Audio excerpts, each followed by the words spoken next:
Imagine you wake up one day and realize that the strangest laws in the world are not internet jokes, but real rules that once controlled people's lives. Hello, you're on the channel 33 Facts. Here we share amazing stories, scientific misconceptions, and unexplained facts. Get comfortable. Let's begin. First law, the law that banned being too poor to dress well. In late 19th century Britain, so-called sumptuary traditions took a strange form. In some towns and private jurisdictions, workers could actually be fined if they appeared in public in clothes considered too ragged or unfit. On paper, the goal sounded noble, to maintain public order and morality. In practice, it meant that the poorest people, who simply could not afford better clothes, were punished for their poverty. There were cases where workers were stopped on the way to the factory and forced to pay small but painful fines. Local newspapers described this as care for decency, while critics quietly called it a tax on misery. For a modern person, such a law sounds like dark humor, but for those who lived under it, it was another chain on top of hunger and endless work. And here's what's surprising. Second law, the Scandinavian ban on dancing without a permit. In 20th century Sweden, for many decades, there was a real requirement. If people wanted to dance in a public place, the establishment had to have a special government permit. No permit, no dancing. A small cafe that turned on music and allowed visitors to dance, even spontaneously, could receive a fine and in some cases even lose its license. The idea rooted in old fears. Dancing was linked to drunkenness, moral decay, and social unrest. A couple just swaying to calm music still formally violated the rules. The police sometimes carried out raids, stopping music and checking documents, which sounds like a comedy sketch today. Yet this law survived almost into the 21st century, stubbornly standing in legal codes like a fossil from another era. Now for the most curious part, third law, the English rule that every adult male had to practice archery. In medieval and early modern England, several royal decrees ordered men of a certain age to own a bow and regularly train with it on Sundays and holidays. The reason was obvious. The longbow made the English army terrifying, and the king did not want to lose this advantage. But the consequences were funny. Authorities tried to restrict football and other games, claiming they distracted men from serious archery practice. Imagine a modern law forcing everyone to visit a shooting range every weekend. Inspectors visited villages and checked whether residents were training. Those who did not attend the practice could be fined. For some, this was an honourable duty, but others saw it as an annoying obligation that turned rest days into military rehearsal. Let's move forward. Fourth law, the Parisian rule that women could not wear trousers. For more than a century, in the legal code of Paris, there existed a regulation from the early 19th century. Women were forbidden to dress like men, meaning to wear trousers, unless they obtained special permission from the police. At first, the authorities feared political unrest. Trousers were associated with revolutionaries and the mixing of social roles. Later, the law was simply forgotten but never fully repealed. In theory, a woman in trousers walking around Paris violated the rules, even in the 20th century. No policeman would actually arrest her, but the absurd norm remained on paper, like a ghost from the time when clothing was considered a matter of national security. Only in the 21st century did they officially clean up this legislative relic. And here's what's really interesting. Fifth law, the medieval Italian ban on black clothes for widows. In some Italian city-states, the authorities suddenly decided that too many mourning clothes made the streets depressing. Widows who traditionally wore black for a long time after the death of their husbands found themselves under pressure. Local ordinances limited the period during which a woman could dress in mourning, and sometimes even forbade black clothing in public after a certain date. The official reason sounded almost absurd: to preserve the cheerful appearance of the city. Church leaders and moralists argued that excessive mourning was a temptation and a form of pride. For women who truly suffered, this law turned grief into something regulated and punished, as if emotions had a strict legal deadline. But there is a nuance. Sixth law, the English rule requiring taverns to have a candle outside. In some regions of Old England, inns and taverns had to display a lit candle or lantern outside the door during opening hours, not to help guests find the entrance, but to serve as a visual sign that alcohol was being sold inside. Authorities believed that this clarity would help prevent fraud and allow tax collectors to count and control the places of trade. Over time, the requirement began to look ridiculous. Everyone in the village already knew where the tavern was, but regulations demanded the symbolic light. There were even fines for hosts who forgot to light the lantern. Thus, a simple flame became an official notification to the world. Here you can drink, even if anyone could see it without the lantern. And here is where it gets really strange. Seventh law, the American rule that forbade carrying ice cream in your pocket. In several states of the United States in the late 19th and early 20th centuries, local ordinances appeared that sounded like a joke. No person shall carry ice cream in their pocket. The origin is simple and cynical. Horse thieves supposedly used this trick.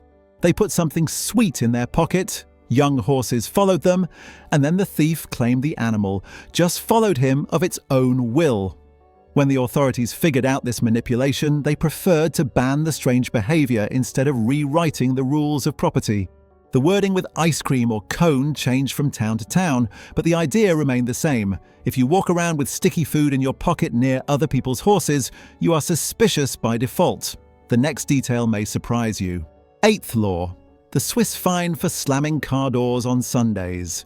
In several conservative Swiss communities in the 20th century, there were quiet hours rules that reached comic extremes. Among them was a ban on loud slamming of car doors on Sunday mornings. The community considered Sunday a day of rest, worship, and silence. A careless driver who loudly slammed the car door under someone's windows at dawn could theoretically receive a fine. Officials argued that the noise disrupted prayer and rest. For outsiders, this looked like an exaggerated caricature of order and discipline, but for locals, it was a sign of mutual respect. Nevertheless, the very fact that somewhere there is a written ban on the sound of a car door seems like a scene from a surreal movie. Let's dig deeper. Ninth law, the Roman imperial ban on purple. In the Roman Empire, the color purple was not just a fashion choice, it was a symbol of imperial power. There was a rule that only the emperor and a narrow circle of the elite could wear clothing entirely made of expensive purple dye. Others could only have small decorative strips, if any. There were cases where people were accused of treason merely for appearing in rich purple robes. The logic was simple. If you let everyone wear the color of the emperor, respect for the throne would disappear. So the dye made from thousands of sea snails became not just a luxury, but a legal privilege. Today this sounds almost comedic, but in Rome, the wrong color on your cloak could cost you freedom or life. And then another detail emerges. 10th law, the English rule that a suicide attempt was a crime. For many centuries in England, a person who attempted to take their own life but survived could be prosecuted. The act was considered not just a sin against God, but also a crime against the king, because the subject destroyed royal property, meaning his own body. The logic is grim and absurd. Instead of providing help, the authorities punished those who were already at the edge of despair. They could be imprisoned, their property confiscated, and families shamed. Only in the 20th century did lawmakers gradually realize how inhuman and irrational this approach was. Today it seems obvious that such a law only makes suffering deeper, but for a long time it existed and was enforced by real judges. It's time to move on. 11th law, the British obligation to practice longbow on church grounds. Earlier we talked about archery, but here hides an important point. There were regulations that ordered landowners and even priests to maintain areas for archery practice near churches. On Sundays, after services, men were expected not only to pray, but also to train.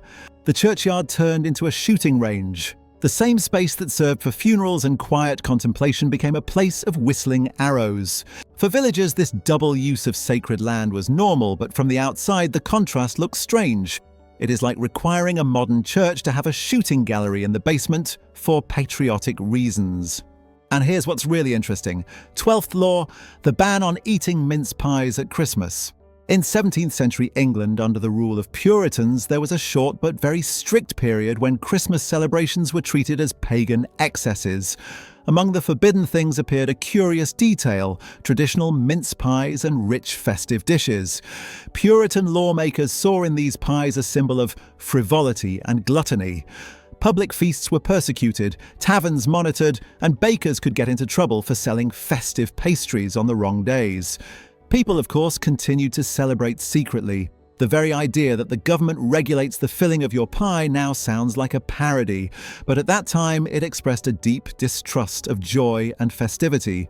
From this moment, the most interesting part begins.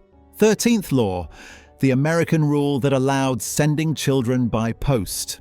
At the dawn of the postal system in the United States, regulations were not ready for the modern creative mind. For a short time, some families used a loophole. They sent their small children by post, accompanied by a postal worker buying stamps according to the child's weight. Technically, the rules did not forbid this directly, and clerks accepted such parcels. The child was pinned with a tag like a package and delivered to relatives in the next town. Newspapers wrote about these cases with a mixture of horror and amusement. When the authorities realized what was happening, they quickly clarified that people could not be considered mailable objects. Still, the story remained, and many think it is an urban legend. It is not. And here's another example. 14th law, the medieval ban on heated baths. In some European cities during plague outbreaks, authorities issued rules against visiting public baths and sometimes even banned private hot baths. The fear was that heat opened the pores and allowed bad air to enter the body. In a few places, this ban turned into a long tradition, and bathing itself was considered suspicious, almost sinful.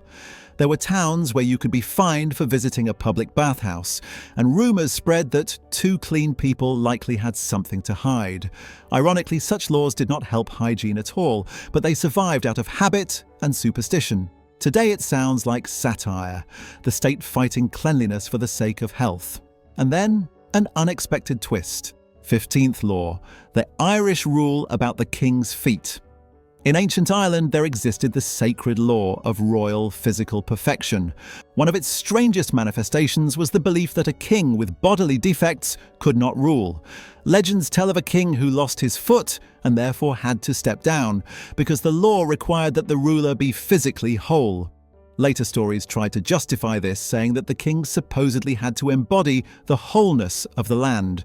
But in practice, this meant that an accident or illness could instantly make a legitimate ruler illegal in the eyes of traditional law. Modern constitutional lawyers would probably smile bitterly at such a rule, but back then it could overthrow a dynasty.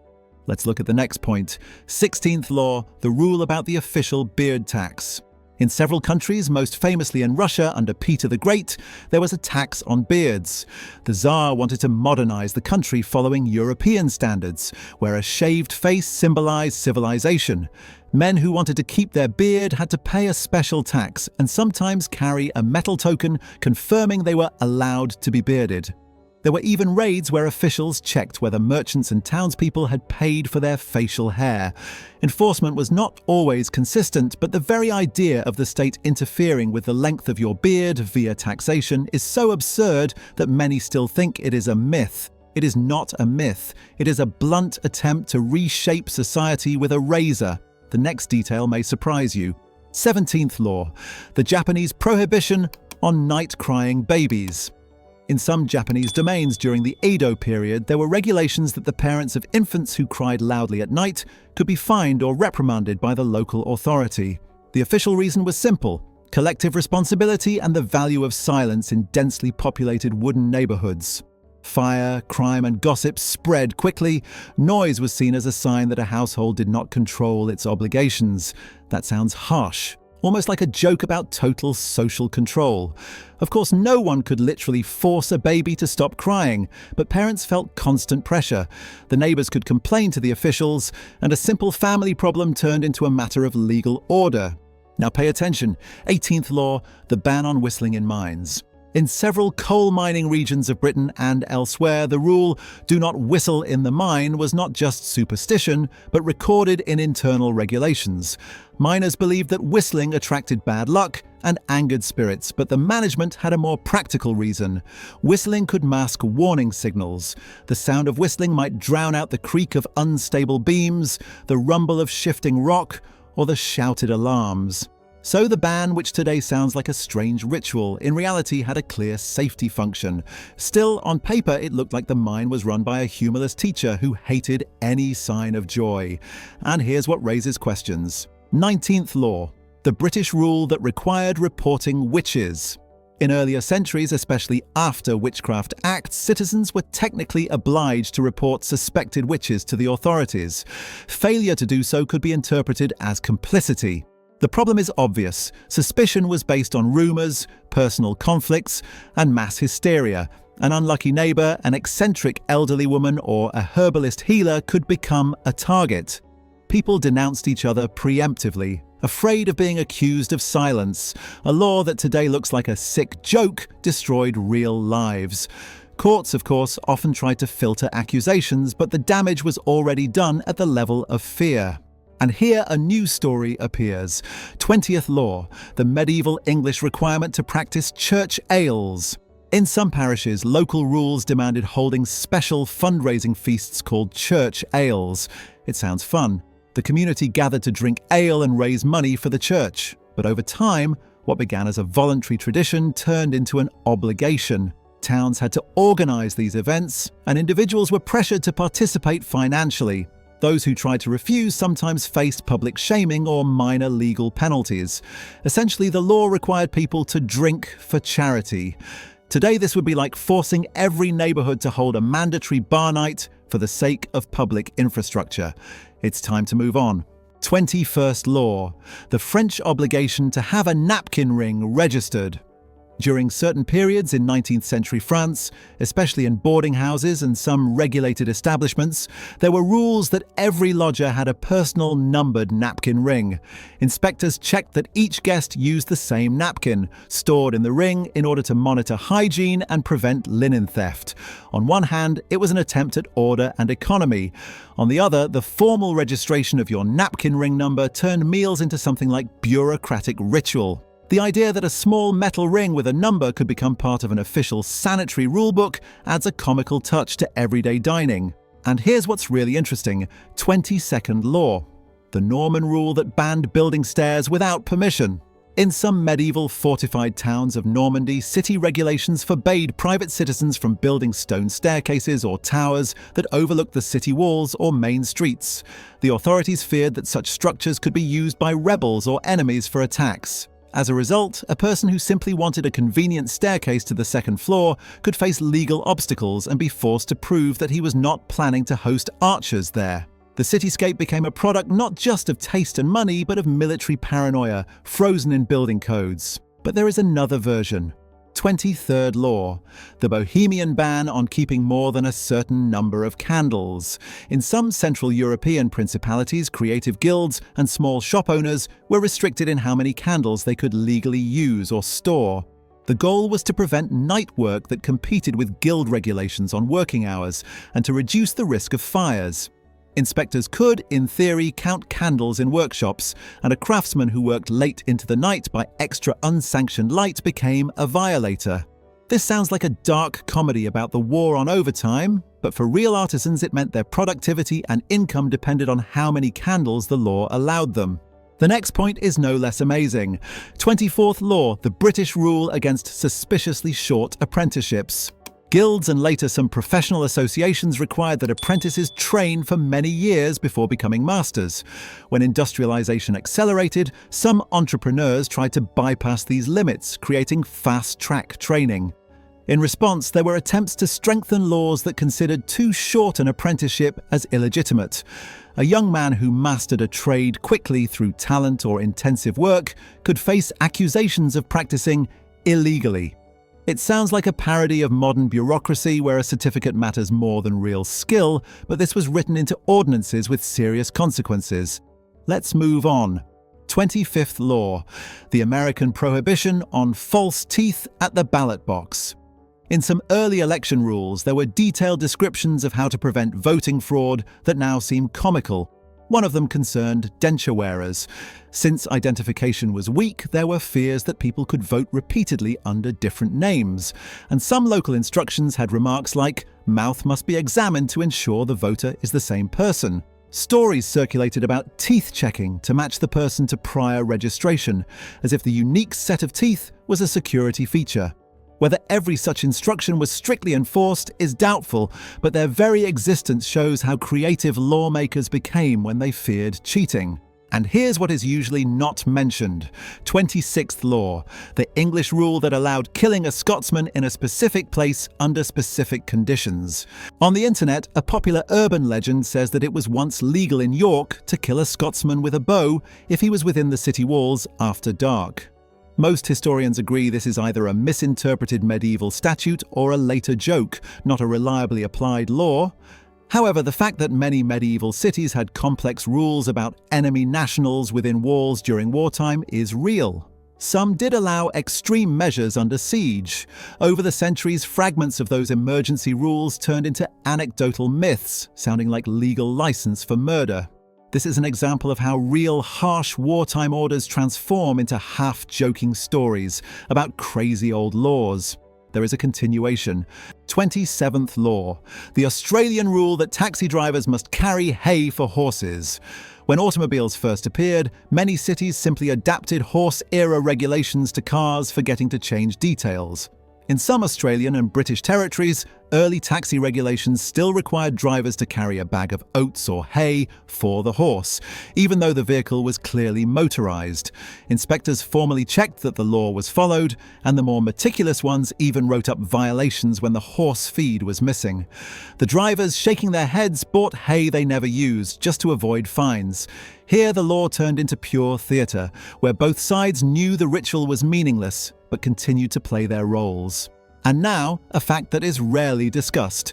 28th law, the Scandinavian prohibition on naming your child whatever you like. In several Nordic countries, including Iceland and historically in Denmark and Sweden, there were strict rules about personal names. Parents had to choose from an approved list or obtain official permission for a new name. The goal was to protect the language and prevent offensive or absurd names. There were real cases when authorities rejected suggested names like Batman, Superman, or strange invented words. Today, these name laws often make headlines as amusing curiosities, but for families it becomes serious. The state literally decides what you can call your child. Many people see this as unjust interference, while others support it as cultural protection. From this moment, the most interesting part begins again. 29th law, the English rule that every male must practice at the longbow range, yet football is banned. We already mentioned archery, but here hides another important point. Authorities did not just encourage archery, they actively banned other games, especially early forms of football, because they distracted from war training. There were rules that literally said, no man shall play football, but shall instead practice with the bow. So a cheerful game that brought people together became illegal, while strict military practice was mandatory. If you think modern debates about violent video games are heated, imagine Parliament discussing how a ball undermines national defence. And then, an unexpected twist. 30th law, the American rule that allowed the government to own every gold coin in citizens' hands. In the 1930s, during the Great Depression, the United States government ordered private citizens to hand in most of their gold coins, bars, and certificates, paying them in paper money. Refusal could lead to fines and even imprisonment. On paper, it was a measure to stabilize the economy and control the money supply. In practice, it sounded like something from a dystopian novel. Overnight, your legal possession of gold became suspicious. Many obeyed, some hid their coins, and decades later, treasure hunters still find jars of hidden gold. For people at the time, the law seemed as shocking as a joke that suddenly became real. Let's move forward. 31st law, the British rule that once allowed a husband to beat his wife with a stick no thicker than his thumb. You might have heard the phrase rule of thumb.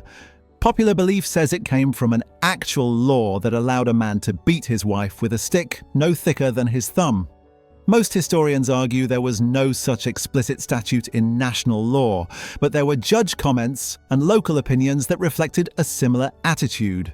Moderate correction of a wife was tolerated. Even if the exact wording is debated, the spirit of these norms was chilling and real. Society treated wife beating as a private matter, not a crime.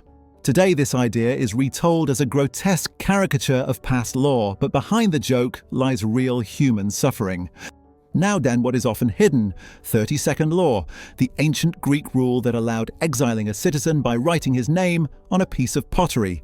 In Athens, there was a procedure called ostracism. Citizens wrote the name of someone they considered too dangerous or powerful on a potsherd.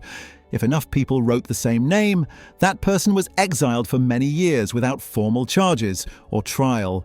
This sounds like a giant public vote of, "We are tired of you, leave." On one hand, it prevented tyranny. On the other, popularity swings and political campaigns turned the process into a warped popularity contest.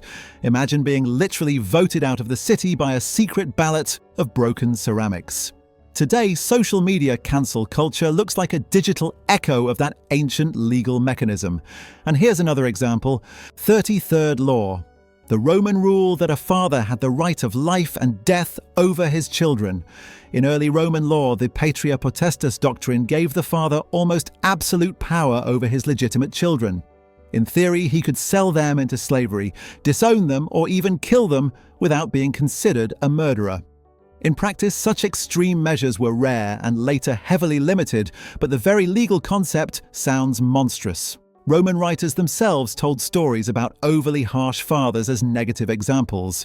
Over centuries, the rules softened, became symbolic, and then disappeared. Yet for a time, it shaped families where the father was not just a parent, but almost a small-scale sovereign with terrifying authority.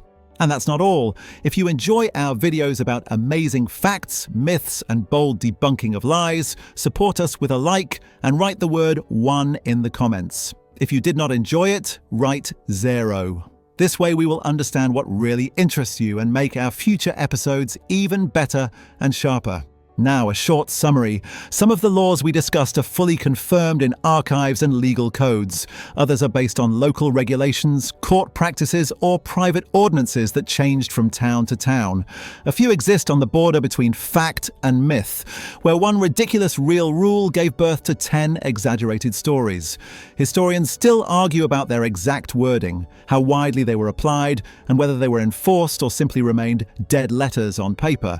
Yet in all these cases, one thing is clear. Human societies often write laws first and understand their absurdity only many years later. And here's what is usually not mentioned. Many of these laws survived on paper long after people stopped taking them seriously. A ban on trousers, a rule about candles, a forgotten tax on beards. They quietly sat in legal codes while real life marched forward. Lawyers sometimes stumbled upon them while preparing serious cases and could not decide whether to laugh or cry. Yet even as dead letters, these norms show us the tunnel through which society passed. Each weird rule is a fossil of some old fear, fashion, or obsession. When we read them today, we see not just comedy, but a mirror of our own age, because some current regulations will one day look no less ridiculous. And then another detail emerges. Behind every absurd law stands a very serious emotion: fear of chaos. Kings feared rebellion, priests feared sin, merchants feared unfair competition, city councils feared fires, noise, or unclean bodies. The easiest way to deal with fear was to write a rule. If people are noisy, punish noise. If they wear the wrong color, punish the color. If they name their child too strangely, punish the name. This mechanical logic gives an illusion of control, but rarely solves the underlying problem. Instead, it pushes human life into crooked, artificial corridors where the letter of the law contradicts common sense. But there is a nuance. Many of the strangest laws were originally presented as temporary measures. A crisis appears, lawmakers react quickly, and suddenly baths, pies, gold coins, or night cries become political issues. Time passes, danger fades, but nobody bothers to clean the codebooks. The emergency clause becomes a permanent paragraph. New generations inherit a legal landscape littered with unexploded shells from old battles. Some explode in unexpected court cases, others simply lie there feeding legends and internet lists of funny laws. The real comedy is not that they were written, but that they were never erased. And now, a fact that is rarely discussed. For historians, such laws are double-edged clues. On the one hand, they reveal what worried people in that era, what they tried to control. On the other, silence in daily records can mean that the law was never enforced.